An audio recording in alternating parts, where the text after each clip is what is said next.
Choosing your partners in life is of utmost importance. You and I have been both blessed with amazing partners from a marriage perspective, but choosing that partner is extremely important to you and your success.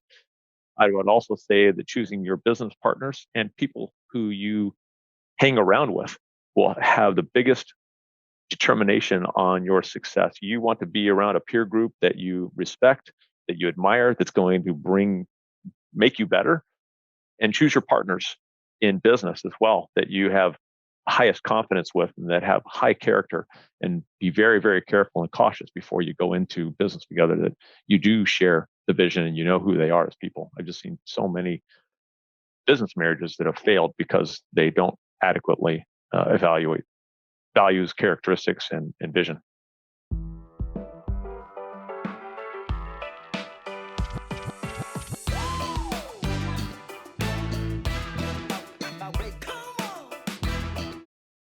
Welcome to the Edge of Excellence podcast. We have another great show for you today.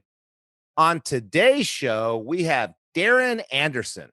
Darin Anderson is the CEO of Salas O'Brien, a leading consulting engineering firm with over 1,000 professionals across 39 North American offices. Salas O'Brien delivers over 7,000 projects a year in healthcare, higher ed, science and technology, data centers, as well as industrial projects, and they've had zero professional liability or errors and omissions in company history. 95% of all leaders have not left. They've been in the Inc. 5000 8 years in a row. Only 60 companies have done that. Darin's a judge of the Ernst & Young Entrepreneur of the Year Awards, not just a winner. He's a past Regent Emeritus of the University of California, not just a student. He's been the chairman of YPO, not just a member. And today, Darin's going to talk about excellence. And are you a top achiever compared to your peers? But not only that, do people see the impact that you create in life? Do people know your vision? He's going to talk about discipline and working in college and how hard it was, but how wonderful it was. He's going to talk about perseverance, and he's going to talk about believing in yourself, because many times there were people that believed in Darin more than he believed in himself on his road to excellence. So welcome to the podcast and welcome to the Edge of Excellence. And our guest today is Darin Anderson. Welcome to the Edge of Excellence podcast, Darin. Hey, Matt. Thank you, buddy. It's great to be here. Hey, before we get started, I got to thank you. You and I are, we're friends, but we're not best friends. You and I hang out once in a while, but we don't hang out all the time. I got to say, when I come up with these harebrained ideas to help college kids or high school kids, you're always on the top of my list. You're always the first to say yes, and I really appreciate it. Yeah. Well, thank you, Matt. I appreciate you as well. No, we are not best friends, but I have the highest regard for you as a person. I love your energy, love your passion, love your creativity, and you are always trying to help people and connect people. And I love that about you, and always laugh being around you. So it's a pleasure to be here, and I really appreciate our relationship. Well, thank you. Some of the listeners have met me. Most of them haven't. And if they have met me, they hear my stories about trying to help kids get into college and trying to help kids find their major and trying to help kids flourish in their careers. We had a little internship for high school kids at Sage Hill High School, which your kids don't go to Sage Hill High School, but Adriana, let's just say her name's Adriana because it is.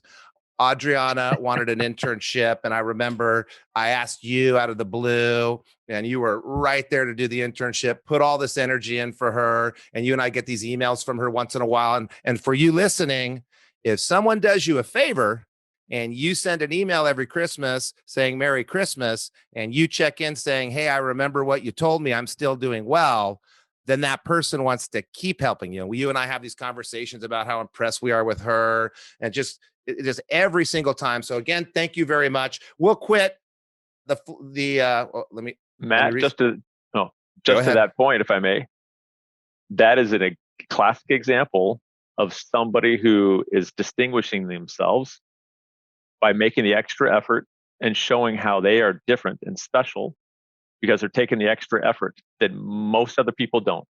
And I guarantee you, she will succeed in life and she will do well because she is thoughtful, she's listening, she's initiating, and she's getting better every day. And I get a lot of inspiration from helping her with her internship, and I get to see, even though none of us had ever met her before, we get to see what's going to become of our little teeny effort that we put into her life because she keeps us posted and we're stakeholders. Yep, so hopefully sure. she hears this. Adriana, we're impressed by you. Amen. Amen. Well, let's get started. I always start the podcast with the same question. Darin Anderson, what is your definition of excellence? That's a great question, Matt. And it really made me think. I mean, it's something I take for granted every day, but I say, really, are you a top achiever compared to your peers? Whatever you choose to do, are you a top achiever compared to your peers? Whatever that peer group is. So I measure myself, I measure my company every day relative to my peers. Wow. And I say, yeah, am I a top achiever? And then what am I doing to get better every day? It's almost an obsession. I expect and demand myself to be better and more relevant every day of my life. And if I'm not doing that, then I'm getting complacent. And complacency is the excellence killer. Passion is the driver. I agree. Complacency kills excellence. And what are you doing to get ahead of your peers? So a lot of speakers that I've seen, a lot of people I've talked to talk about comparing yourself to what's possible, or not comparing yourself to your peers, because if you do that, you're setting the bar at what the greatest peer has done. Elon Musk, let's launch my car into space. There was no peer that had done that. So how do you reconcile your definition of excellence with that concept? It's a great comment because as I share with my leaders, I say, I don't want to compare ourselves to our peers too much because I don't have the highest regard. There are probably only one or two other firms that I would say I even have high regard for how they approach their business and how they approach leadership, how they approach the industry.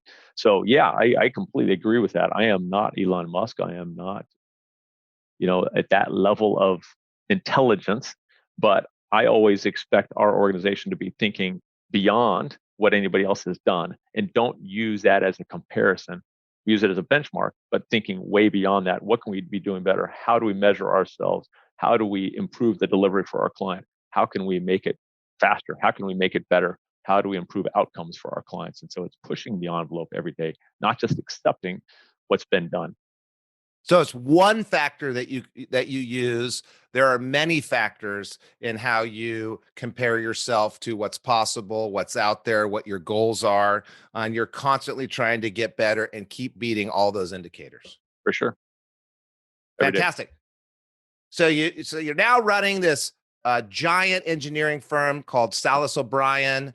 You've been in the Inc. 5000 fastest growing company in the US for 8 straight years, one of only 60 companies to have done that. Not only did you win the Ernst & Young Award, you're now a judge. Not only were you a student at UCR, you were the student body president, and then you became a regent of the University of California. Not only are you a member of YPO, you become the chairman of YPO. And many people don't know that you're not an engineer, but you run an engineering firm. How are you able to do all of those things? Why excellent in everything instead of just at work? Well, first, I appreciate that, but I wasn't student body president. My best friend was student body president. I was not student body president. Hey, Darin, excuse me. If I'm going to give you credit for things, please do not argue. I'm the host of the show. I just want the record to be clearly reflected, but I appreciate the applause. Yeah, it's a way of life for me. I don't compare, we'll say, myself to others. I always benchmark, but I only hold myself up to a certain level and a certain expectation. As I have realized, most people have a hard time kind of getting up in the morning. They are not as passionate about what they do. They don't have the drive and ambition, we'll say, that I do. And I've only realized it probably in the last 15 to 20 years. I didn't really see that growing up in high school, even in college. I started noticing that in college. But I expect more of myself. I expect more of my team members, and I push us to get better every day and a better realization.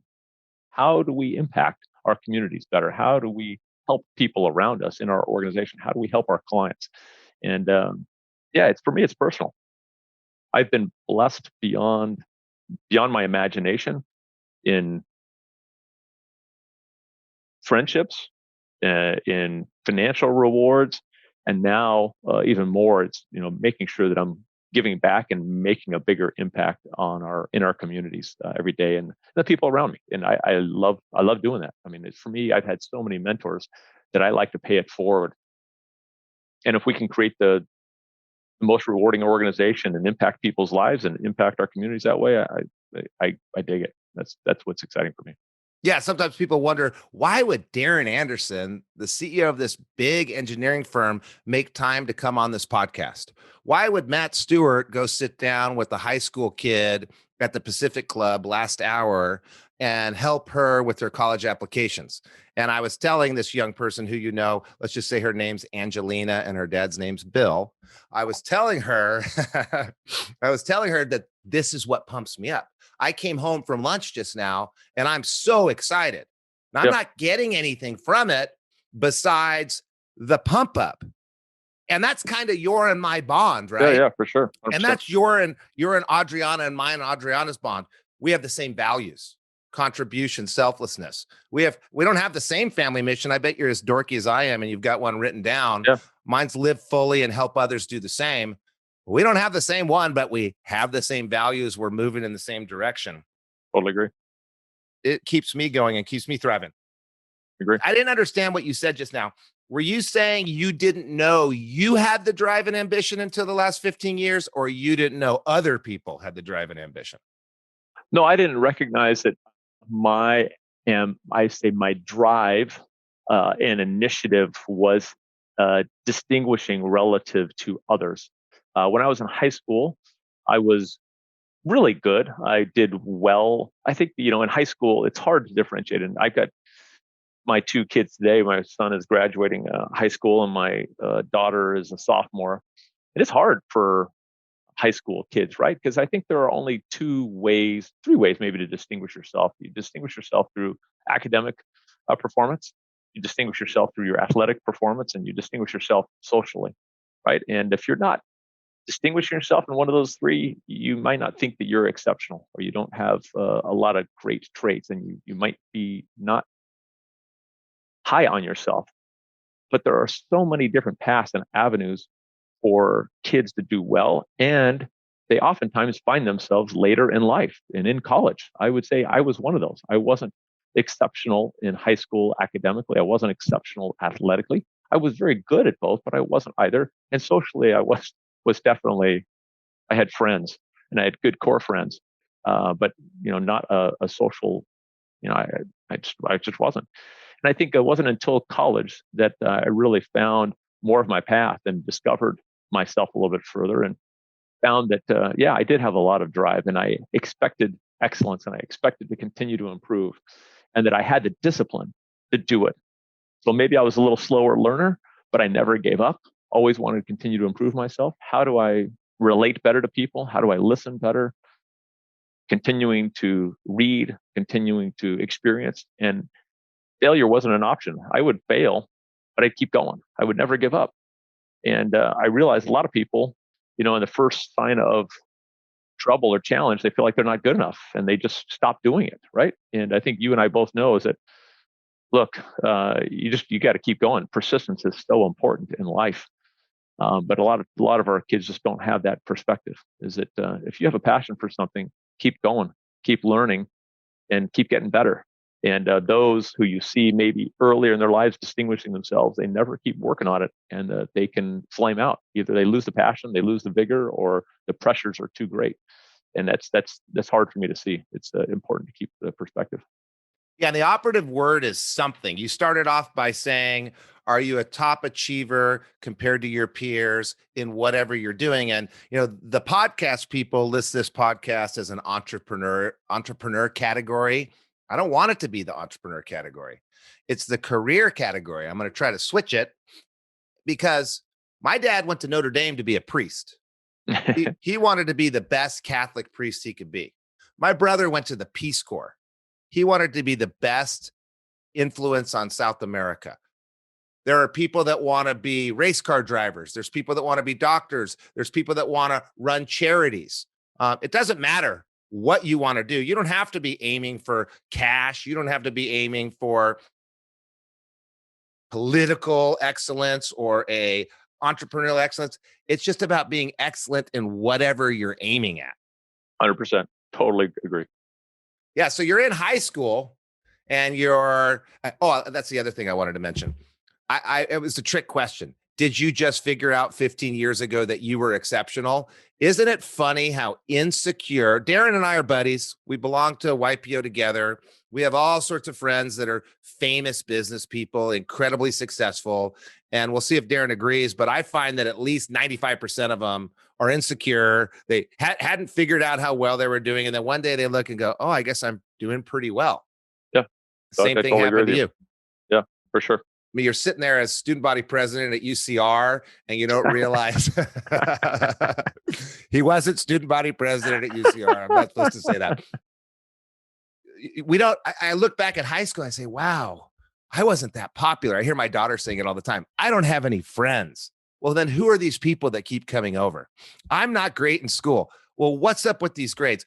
I think a lot of people that are on the edge of excellence are beating themselves up a lot. And they should just take a deep breath and say, first of all, most of it doesn't matter. And second of all, what am I doing to get even better? But we don't pat ourselves on the back. What happened that made you realize that you weren't as bad as you thought you were? Yeah, that's a good question. I mean, just to your point is that my daughter, is straight A's and she just gets so exercised over it. And I go, hey, just give your best effort at it. Have the long game in mind. You're not going to help yourself if you're going to be stressed and anxious over this and you flame out at some point in time, right? Because you expect perfection. I said, as long as you're in the game and you're giving your best effort, the results will come, right? So just keep applying yourself and keep moving forward every day. Last thing you need to do is the greatest talents can sometimes flame out because the pressures are too great for them. So just make your best effort at it. And so I'd say, to answer your question is that, it was probably in college that I really started getting my stride where I felt, wow, I was really doing much better in school. My interest in what I was learning and relationships with my professors, I really saw a much greater passion for things and understood things. And I wasn't I had enough parties, but I wasn't really all my peers would know I didn't party much, even though I joined fraternities and loved my fraternity brothers, and they're some of my dearest friends today. But I sacrificed time where I was working. I needed to work. I didn't have the money, so I was working quite a bit, and I don't regret that at all. I was working as a TA. I was working as a tutor, and those were valuable skills where I understood what people were doing, what they were struggling with, built relationships, and felt good because I was contributing to my own future. I wasn't dependent on anybody. And for me, my parents were of a lower middle class. My dad didn't graduate college. He worked every day and was not happy in his really in his life and his career.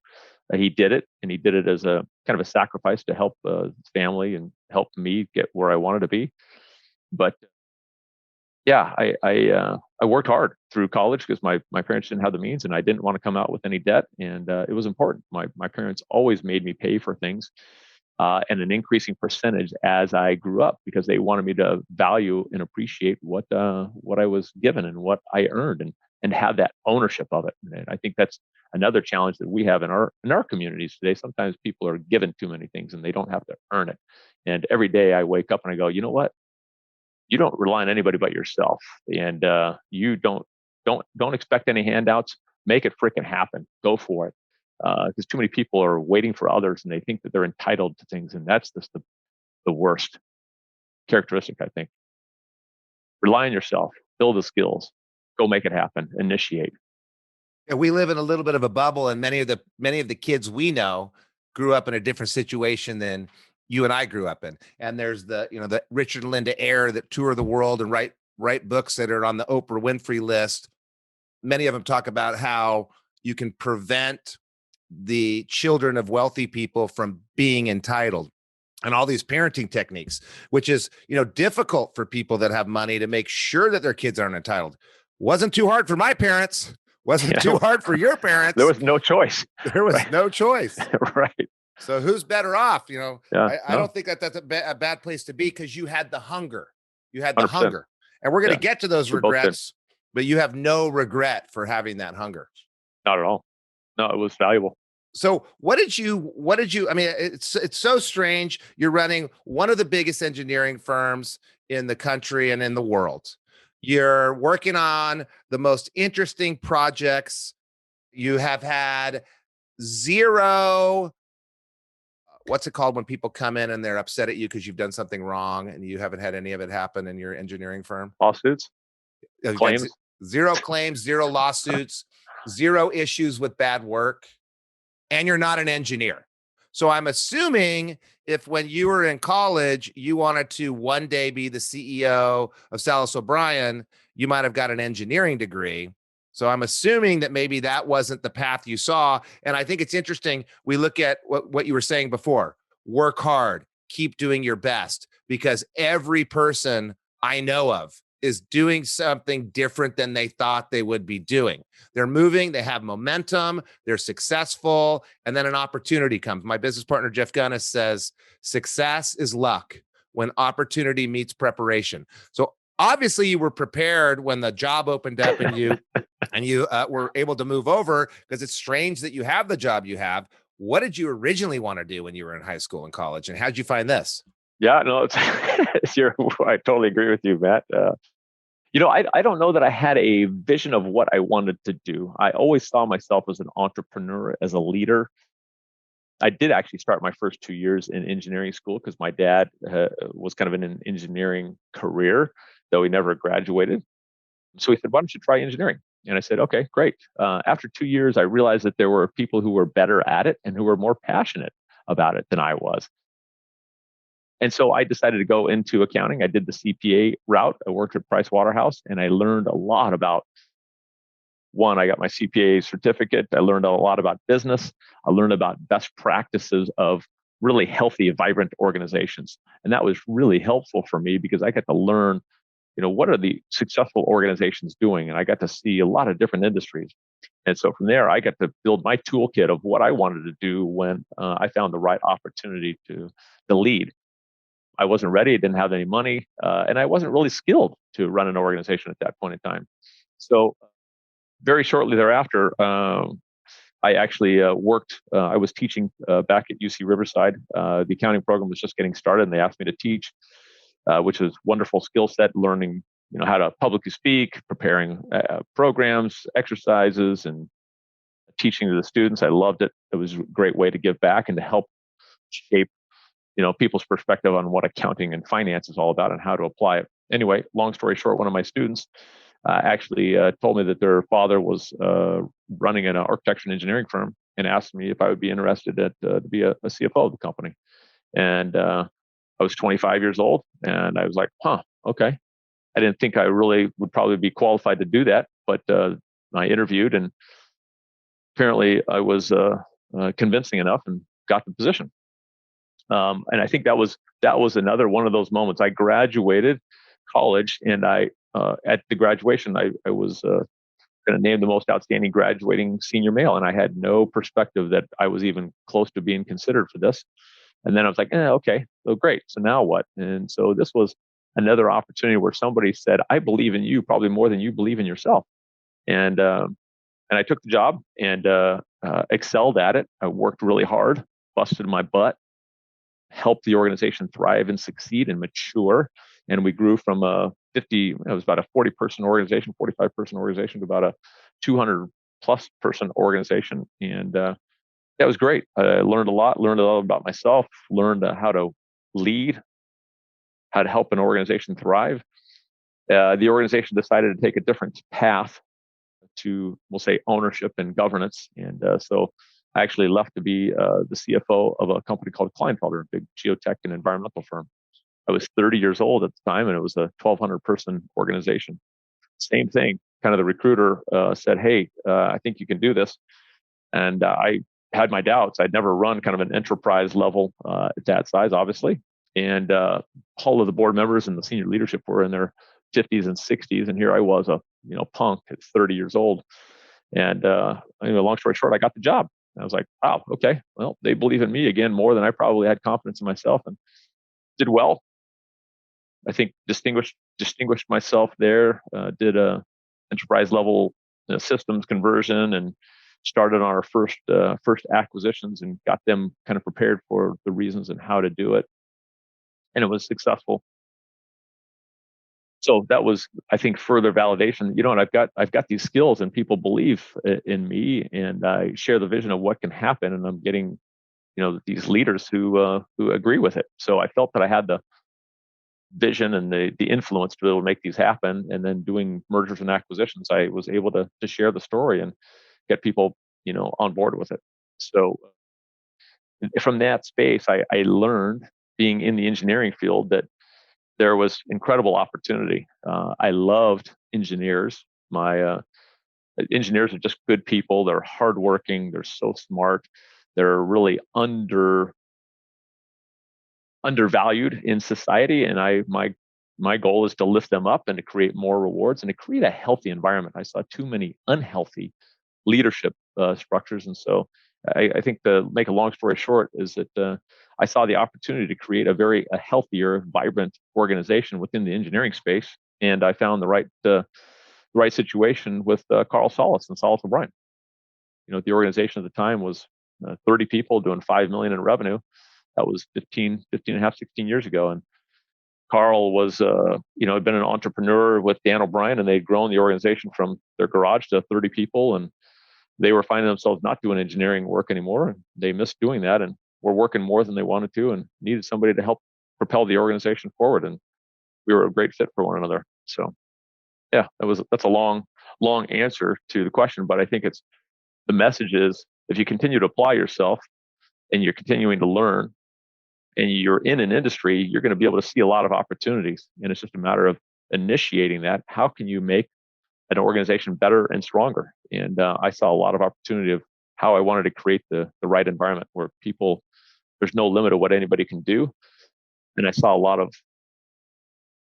lot of competitors who were spurning, off competitors because they weren't creating opportunities or growth for their team members. And I said I never wanted to have that type of a situation. I wanted to make sure that my team members were rewarded with ownership, rewarded with unlimited growth potential, and that's what we've achieved at Salas O'Brien. It's been exciting to see it, and yeah, to me today we've got 1,000+ team members and growing, and it's a healthier environment than we were when we started, for sure.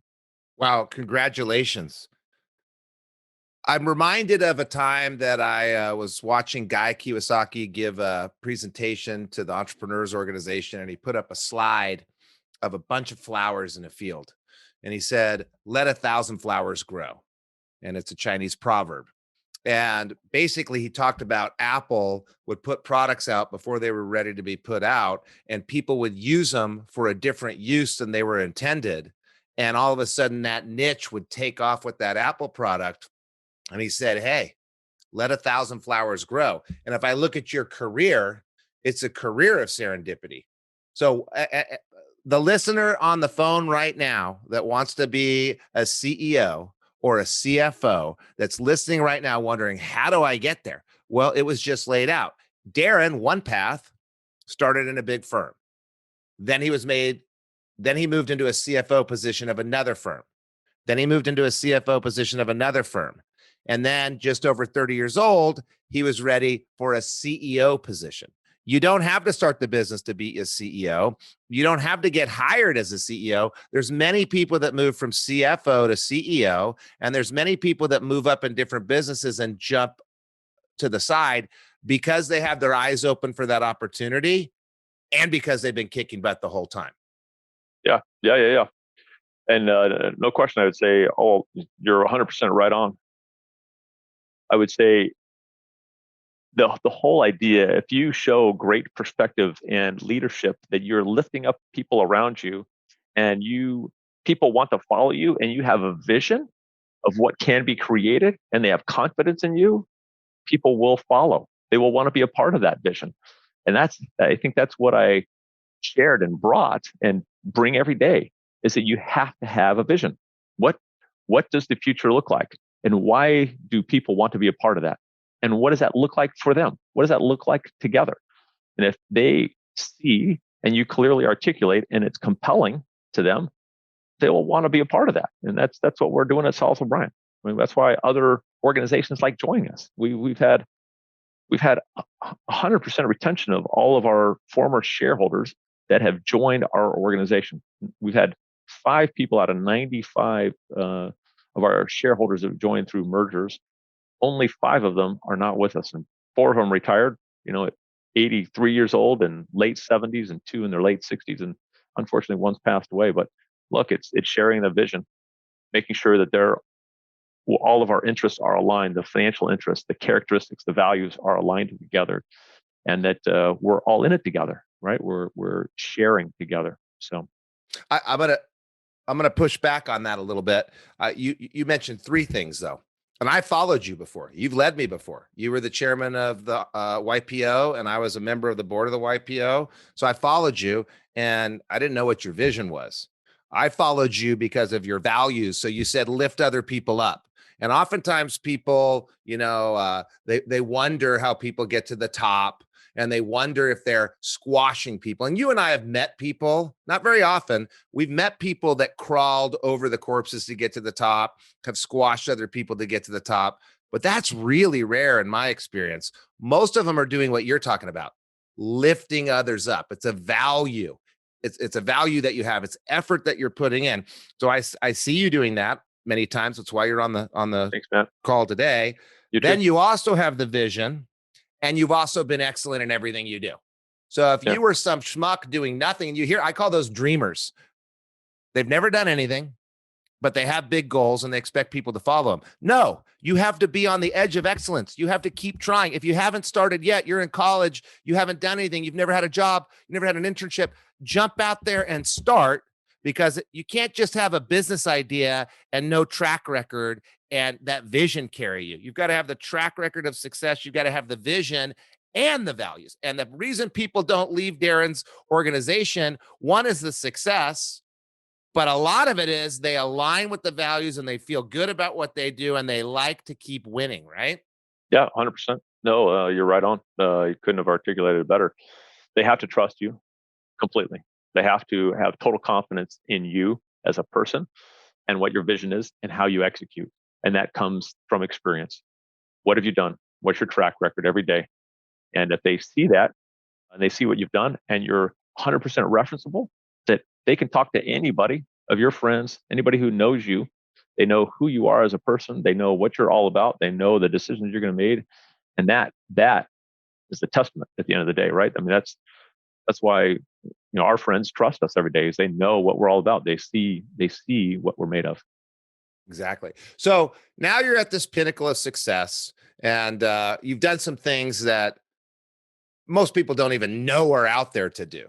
Being on the Regents board of the UC system, what a prestigious use of your time, and what a wonderful gift you gave to the UC system. You've got to be surprised at how successful you are, right? Did you know you were going to end up here? I don't think I'm honestly worthy of it. You give some nice honors, but no, I've far exceeded my own expectations, and I'm surprised every day with the gifts that I've been given. I mean, my friendships, my relationships, the opportunities that I get. Yeah, I work hard for it every day, but for me, at the end of the day today, I love just giving back because I've been so fortunate in life, and it is for both of us. That's the joy I get, is seeing other people succeed around me and creating a difference in people's lives. I wanted to be given the opportunity to do anything, and I want to be able to give that opportunity to everybody else. So is that what keeps you going? You could stop right now. You could be done. You just want to keep giving? Yeah, no, I could be done. I love what I do. I love the people that I work with every day. I love the difference we make in our communities. I feel relevant. I feel like we're making a difference. And I want to be able to do more of that in our communities and in our world. I mean, that's why it's kind of a larger footprint, is it's enjoyment.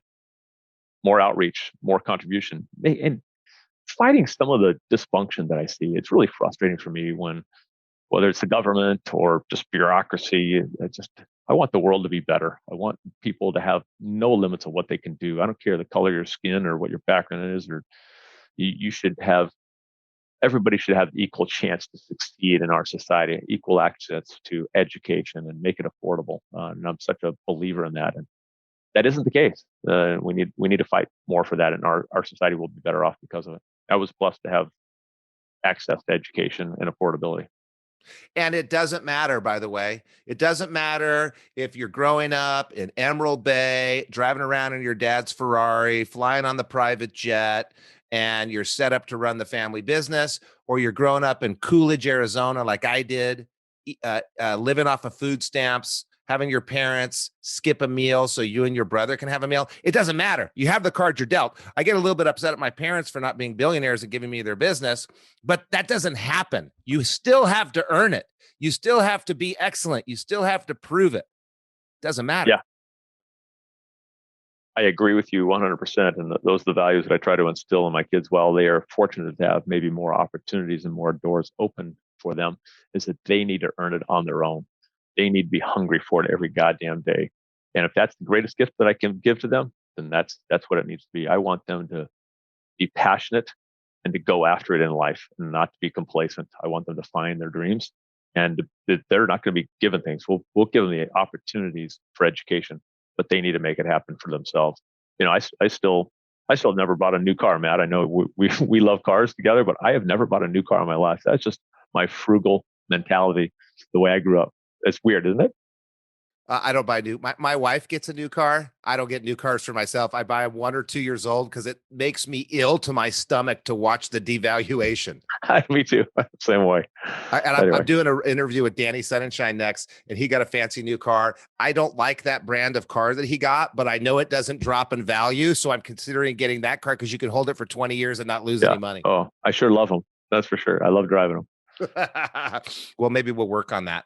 Yeah. So you were talking about some of the sacrifices, and whether you're born with a silver spoon in your mouth or you're born with nothing, there's got to be sacrifices to get to where you're going. And you were talking about working in college, and you worked because you had to, probably didn't know it was a sacrifice. Other kids aren't working, probably skipped a couple spring breaks or whatever it is. For sure. When you look back, what were the big sacrifices that you made that you will never regret in your life? Yeah, no, it starts from when I was young. My parents, I had a paper route. I had a paper route for 4 years growing up because my parents required me to pay an increasing amount of anything that I wanted to buy. So I had to make money, and it instilled in me a work ethic, and instilled in me the value that I had to make it happen for myself. And it instilled for me an understanding and a psychology of when you're selling something and you're trying to collect money either from a paper route or you're trying to sell something with your mowing lawns, and I mowed lawns, that there's so many valuable lessons that I got from those experiences that I could go on for an hour. My kids have heard them many times. But even same thing in college. As I shared, I had a couple of jobs in college. I was a TA. I was a TA all the way throughout, and coached games. I tutored kids, and for me, I sacrificed. I didn't go to as many parties. I didn't go to as many spring breaks. And that was just something that I needed to do because I was responsible. Do I regret sometimes missing those? Yeah, I wish I had made a few more of those, but that's not who I was. And so that the core and the essential part of who I am is still here today, and that's what's made me. There are times as well that you need to enjoy. As life gets shorter now, I realize it even more, is that you do have to take time and celebrate and enjoy the days. As you and I, we do go have fun. We have you have to celebrate life and celebrate life with friends. But there were probably a lot more times in college, particularly, and even younger in my career when I was working my ass off, that I missed out on some events. But that was harder. Either I didn't have the money to go fly, and I should have, but I didn't. Well, I bet you'd have more regrets had you done all those things and skipped the work and skipped the lawn mowing and skipped the other stuff. Yeah, Yeah, 100%. I told you before, mine was I was supposed to go to Spain with my family, and my family didn't have a lot of money, so going to Spain was a big deal. And I stayed and did an internship instead that Mhm. changed my life. I'll never regret that. I did promise myself that I would go to Europe every year for the rest of my life. And I did. And many of the years I went, someone else paid for me to go because they're having me give a speech or whatever. One trip to Europe I skipped ended up being 20 trips to Europe I didn't skip, and I got a business out of it. So why not? And Oh, go ahead. Go ahead, no, Ben. you I'm go sorry. ahead. You just reminded me. Sacrifices is that I growing up, Starbucks was just becoming a thing, and people would go to Starbucks and they were spending 5, 6, $9 a day on Starbucks, and I go, "You're spending what for a cup of coffee? That's freaking crazy." And I was doing the math, and I was teaching a finance class, and I said, "How many of you go to Starbucks?" Like half the class is going, "Yeah, I go to Starbucks every day." And I go, "How much money you spend at Starbucks?" Ah, $6, $7. I go, "What?" I mean, imagine if you save that and you just made your own coffee at home and you save $7 every day. $7 every day, basically what I calculated for them. And if you invested it at 7% a year, you're going to be a millionaire by the time you're 50 years old. And I said, you don't have to work hard. It's just making one simple decision every day that you sacrifice that cup of coffee at Starbucks so that Starbucks isn't, the largest company in the world, that you're actually saving for yourself. But people make these decisions that they don't defer sometimes gratification and make prudent decisions that are going to help them in their lives. For me, financial independence was really important. I never wanted to have to work for somebody else, but I was willing to sacrifice, that enjoyment of coffee and put that into my bank account, right? So that I had that financial security. And most people can't make that choice. Well, this comment I'm going to make is going to really greatly illustrate the difference between Darin Anderson and Matt Stewart. Did you know, Darin, that marijuana costs the exact same amount as gold? No, I didn't. Oh, and And that's that true. I did know that. Yeah. a quarter ounce of marijuana costs the same amount as a quarter ounce of gold. And Wow. yet, probably not many listening to this podcast, but their friends are basically smoking gold. What if they just bought a gold coin every once in a while and saved all that money? Where would they be when they're 50? Imagine that. And I Imagine bet that. they spend more than $8 a day on it. Thank you for letting me slide that in. So those are great sacrifices. It's amazing the sacrifices that you make at the time. Like you're missing the party, you're missing the concert. I got to go. But it's amazing though. The Dalai Lama said, and I'm going to butcher the quote: "That which brings immediate pleasure often brings long-term pain. That which brings short-term pain often brings long-term pleasure." Mowing those lawns, it sucked. You got the little nasal congestion, your back hurts. But what did that do for you in the long run? Yeah, I totally agree with you, Matt. That's a great quote. I've never heard that, but I am completely in agreement with that. Yes, I've got many, many Dalai Lama quotes in You my do. head that I butcher. You're able to pull these things out much more easily than I am. Yes, thank you, Ed Pope, for introducing me to the Dalai Lama. So, looking back at your definition of excellence, are you a top achiever compared to your peers? What are you doing to get better?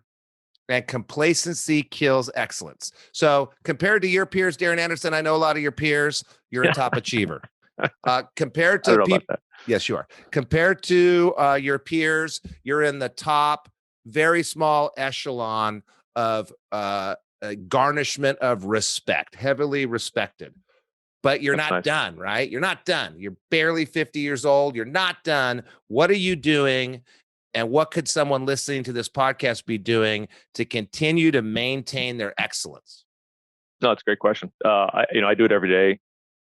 I try to be a better person.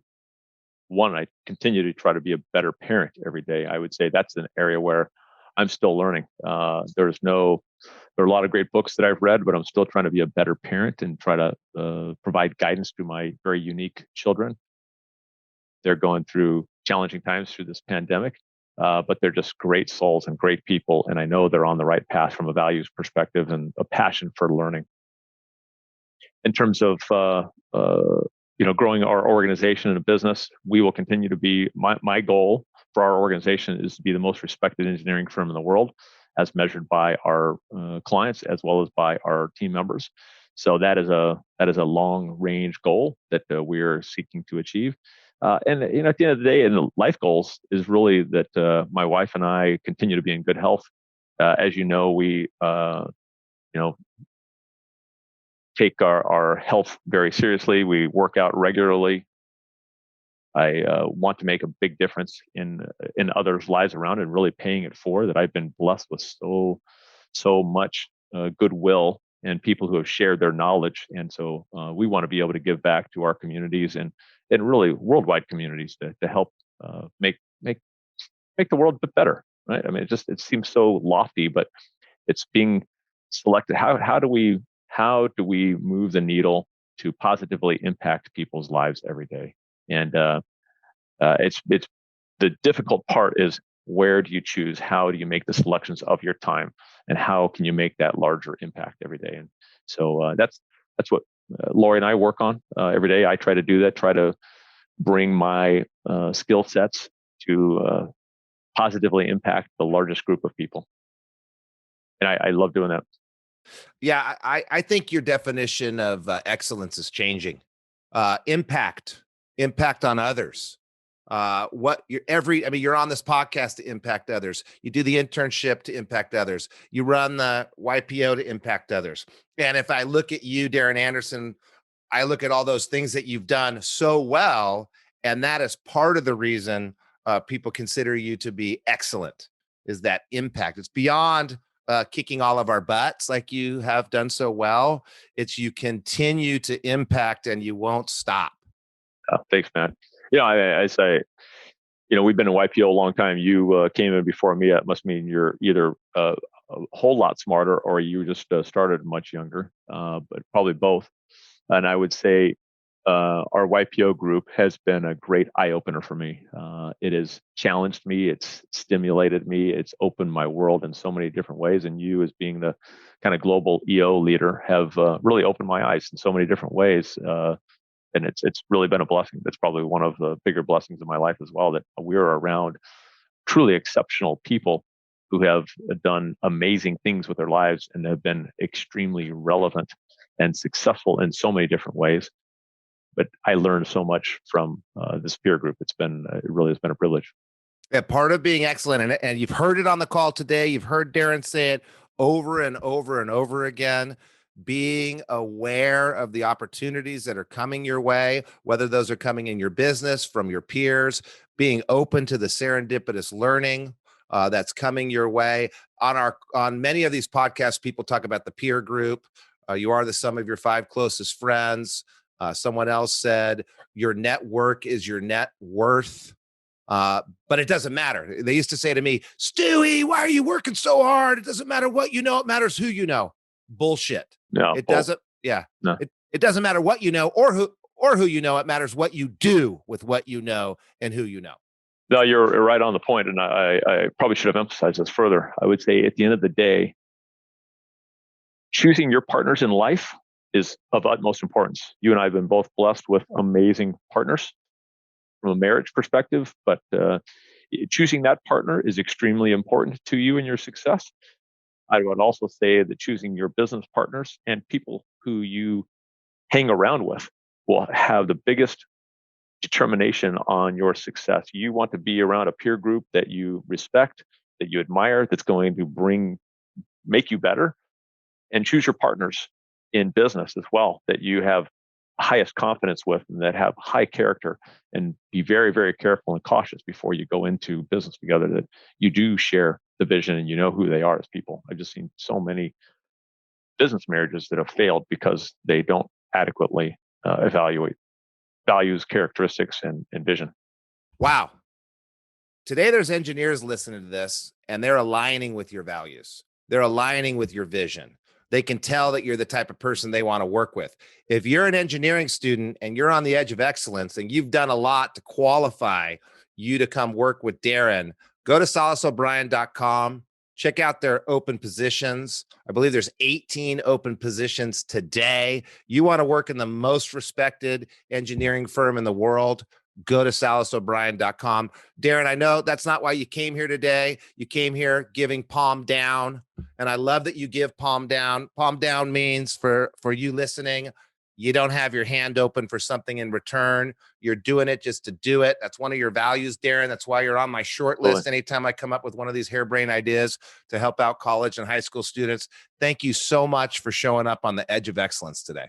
Thank you, Brent. I love it. Love your energy, love your passion, love you as a person, and give you big hugs virtually. You're the man. Bam. Thanks, brother.